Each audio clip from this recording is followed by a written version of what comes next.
I come from a family of immigrants, and, I'm an immigrant myself to the US.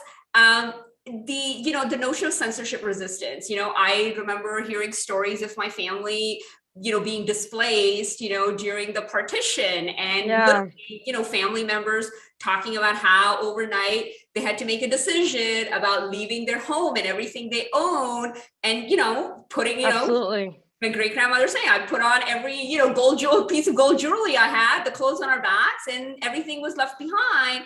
And I often thought, what if they had Bitcoin, right? Or some digital Wow. asset, or some way of digitizing property. So, again, you're playing shoots and ladder, you're back to the bottom, right? And I think a lot of immigrants can relate to it in many other ways. So, that was one of the things, and that connected to something that was in my family, history. But I think the other thing, and there still needs to be a lot of work done around this, is I think the notion of financial inclusion is a big Yep. one for me. Again, daughter of first generation immigrants, my parents are small business owners.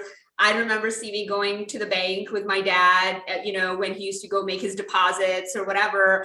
And I always was curious. And once I asked him, because something about the imbalance of power bothered me. And what I mean by that is, I was like, Dad, you're the one who works 1,000 hours a week. It's your money. Why do we need permission for this person to tell us what we can or can't do with our money? Again, Mm, the complexity, the interesting. opacity, right? And again, listen, the North American financial system is one of the best, right? And yet Absolutely.